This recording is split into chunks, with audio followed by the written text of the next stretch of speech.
Hello there, I'm Ethio and I'm going to discuss about kinematics of particles. Before I'm going to define what average velocity, instantaneous velocity, average acceleration and instantaneous acceleration, I simply give you some overview of kinematics of particles. Kinematics is part of mechanics that deals about motion without considering the cause of motion. Having said this, what's motion? Motion is a continuous change in position with respect to some reference point or some observation point. In order to describe the motion of an object, we need to have an observation point, so that from that observation point, we can talk about the motion of an object. Every motion is relative, no motion is absolute, because we don't have absolute reference frame. That's why we don't have absolute motion. Every motion is relative. As the reference point changes, the velocity of the particle can also be changed. Therefore, we can say that every motion is relative, no motion is absolute. Having said this, let's see motion in one dimension. Under motion in one dimension, there are some terminologies that I'm going to discuss. What is position? Position is the position of a particle with respect to a chosen reference point. There is some reference point, so that the position of a particle can be described with respect to that reference point. Let's consider this x-axis, y-axis, and this is the initial position of the particle, say r0, and this is the final position of the particle, r final. This is final position, this is initial position. The particle changes its position with respect to the origin. Therefore, displacement is defined as the change in position of an object with respect to a given reference point, say in this case, the origin. Therefore, the displacement made by this particle is described by the shortest straight line that connects the initial point and the final point. This is the displacement made by the particle, delta r. The particle may follow this path, but the displacement made by the particle is the shortest straight line segment that is directed from the initial position to the final position. Therefore, this is the displacement made by the particle. Distance is the length of the actual path followed by the object. The particle may follow this path from this point to this point. The distance traveled by this particle is the actual length of the particle's path that is followed by the particle from the initial position to the final position, this one. But displacement is the shortest straight line directed from the initial position to the final position. Therefore, this is displacement and this one is the actual path. Actual path length traveled by the particle. Therefore, when we consider distance traveled by the particle, we need to consider the length of the actual path followed by the particle, this one. But when we consider displacement, the shortest straight line segment that connects the initial position and the final position. Now, let's define average and instantaneous velocities. Average velocity is defined as the time rate of change of displacement. That is displacement per unit time. Final position minus initial position is displacement, and time elapsed is final time minus initial time. Assume the particle is constrained to move along the x-axis. Assume this is the initial position and this is the final position. The initial position is x0 and the final position is x final. x0 is x at t0, x final is x at t final. For motion in one dimension, v average is equal to simply delta x divided by delta t, because we assume that the particle moves along the x-axis. Average velocity is in this case defined by the time rate of change of displacement. At t is equal to t0, the position of the particle is x naught, and at t is equal to t final, the position of the particle is x final. X at t is equal to t final. Consider the slope of a straight line that connects the initial position and the final position. Let's connect these 2 points. These 2 points are connected by a straight line. The slope of this straight line is defined by vertical increase over horizontal increase.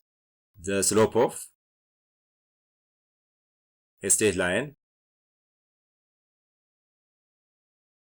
between A and B. Say this point is A and this point is B, equal to vertical increase over horizontal increase. This is the vertical increase, and this one is horizontal increase. Our vertical increase is delta x, our horizontal increase is delta t. Therefore, slope is equal to vertical increase over horizontal increase. Vertical increase is delta x, horizontal increase is delta t. Therefore, average velocity is simply the slope of a straight line that connects the initial position and the final position. Therefore, average velocity is equal to the slope of a straight line that connects the initial position and the final position. Slope of a straight line that connects A and B. Average speed is defined as total distance traveled by the object divided by the total elapsed time.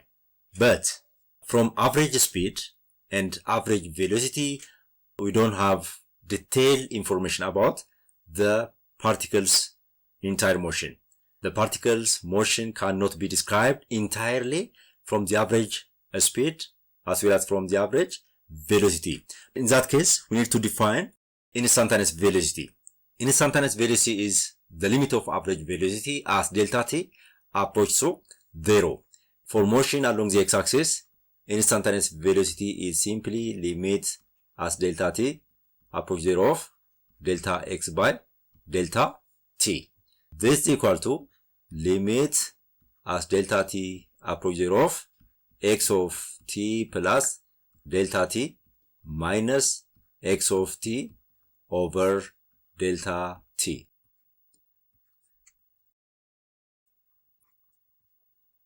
Consider this is the initial position, say A, and this one is the final position B. This is t naught. When t is equal to t naught, x is equal to x naught. This is equal to x at t naught. When t is equal to t final, x is equal to x final.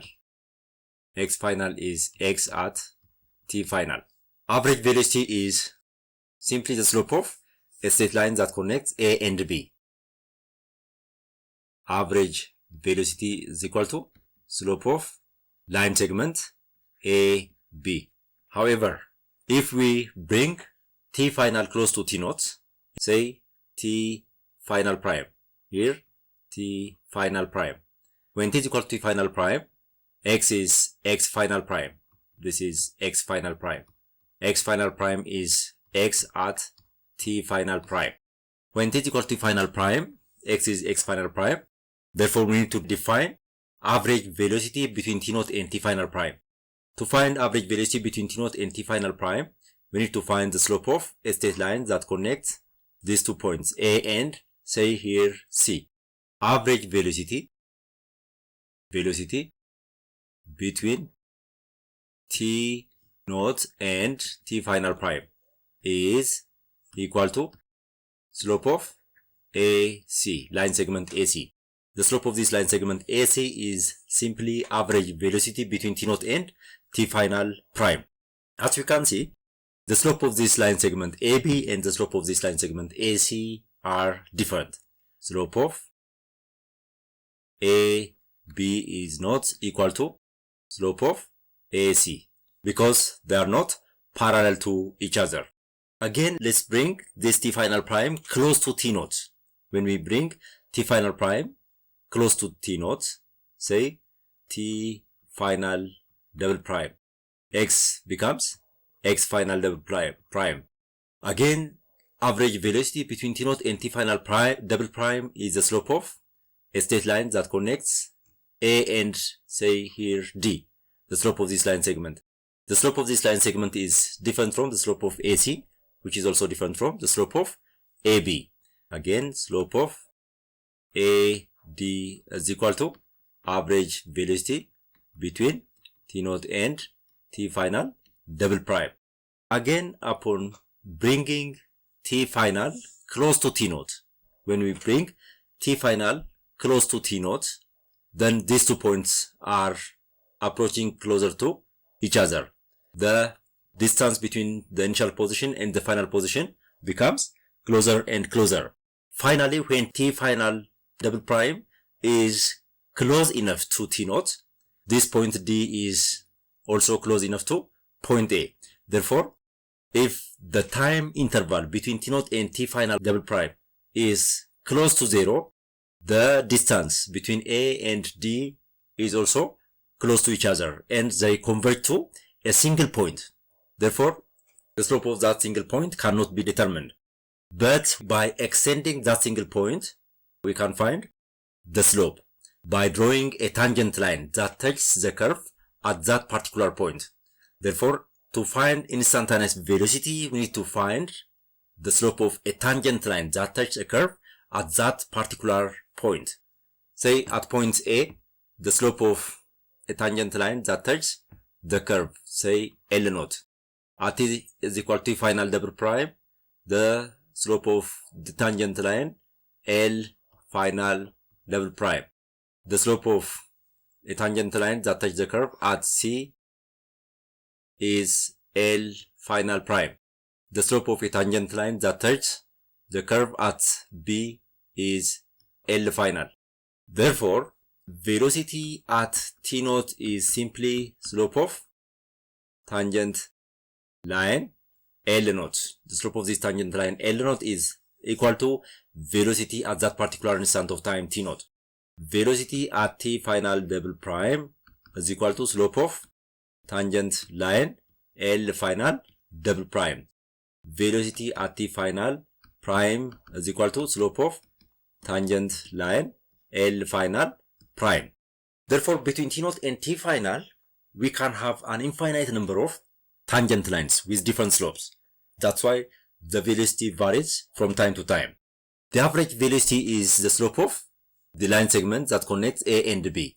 Instantaneous speed is the magnitude of the instantaneous velocity. Once instantaneous velocity is found, we can find instantaneous speed by finding the magnitude of the instantaneous velocity. The other point is acceleration, average acceleration and instantaneous acceleration. If the velocity of a particle changes with time, then the particle is said to be accelerating. Acceleration is defined by the time rate of change of velocity. Acceleration arises due to change in A, magnitude of velocity, B, direction of velocity, and C, both. Acceleration is the time rate of change of velocity, and this change in velocity arises due to change in magnitude of the velocity, direction of the velocity, or both. Change in magnitude as well as change in direction of the velocity. To define average acceleration, let's consider velocity versus time graph curve. From velocity versus time graph curve, this is our time axis and this is velocity axis. Assume that the velocity versus time graph curve is this one. When t is equal to t naught, the velocity is v naught. When t is equal to t final, the velocity is v final. V final is velocity at t final. V naught is velocity at t initial.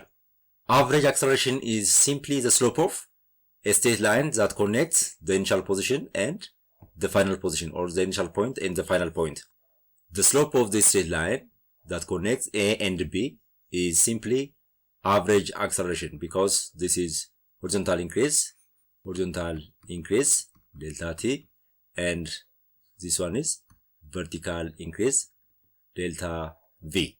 Therefore, slope is equal to vertical increase over horizontal increase. Our vertical increase is delta V, our horizontal increase is delta T. But by definition, delta V by delta T is simply average acceleration. Therefore, slope of AB is equal to average acceleration. Instantaneous acceleration is defined by limit as delta T approach 0 of the time rate of change of velocity. This is time axis, this is velocity axis, and here is our curve. Here is T naught, here is T final. If you want to find acceleration at T naught, we need to find the slope of a tangent line L naught. At T final, the slope is a tangent line L final. This is L. Therefore, acceleration at T naught is equal to slope of tangent line L naught. Acceleration at this particular time T, the slope of this tangent line, slope of tangent line L, and acceleration at T final is equal to slope of tangent line L final, this one. Average acceleration is the slope of this line segment. Having seen this, let's do example. Suppose the position of a particle is described by the equation x of t is equal to 2 meter per second square times t square plus 4 meter per second times t. Find A, the average velocity of the particle in the interval from t is equal to 0 second to t is equal to second, and B, the instantaneous velocity of the particle at t is equal to 1 second. To do this, our given is x of t is equal to 2 meter per second square times t square plus 4 meter per second times t. A, average velocity between t is equal to 0 and t is equal to 2 seconds. X naught is x at t is equal to 0 at the initial time. This is equal to 2 times 0 square plus 4 times 0. This is equal to 0. X final, x at t is equal to 2 seconds. This is equal to 2 times 2 square, 4 times 2. This is equal to 2 times 4 plus 8. 2 times 4, 8. 8 plus 8, 16 meter. Therefore, average velocity is defined by the time rate of change of displacement. That is x final minus x initial divided by t final minus t initial.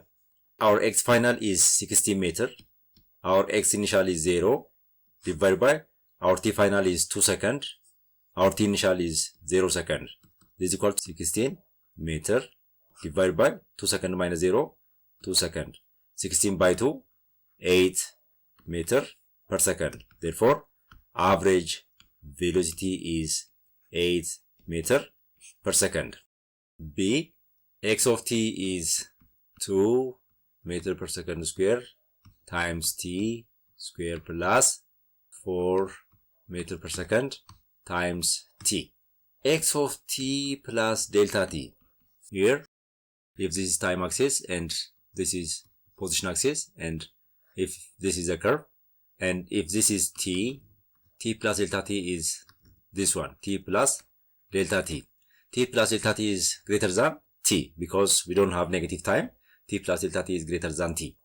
Then x at t is the initial position and x at t plus delta t is the final position. This one. Substitute t plus delta t for t. That is 2 meter per second square times, in place of t, t plus delta t the whole square plus 4 meter per second times, in place of t, t plus delta t. 2 into t plus delta t the whole square plus 4 into t plus delta t. 2 into t square plus 2 times t delta t plus delta t square plus 4t plus 4 delta t. This is equal to 2 times t square, 2t square plus 2 times 2, 4t delta t plus 2 times delta t square, 2 delta t square plus 4t plus 4 delta t. This is x at t plus delta t. This is x final. Delta x is simply x final minus x initial.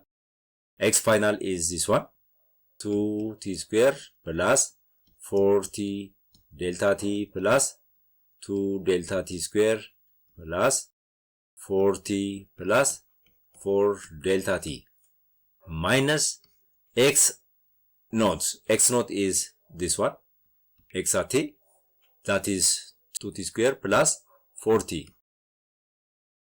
2t square minus 2t square, this goes with this.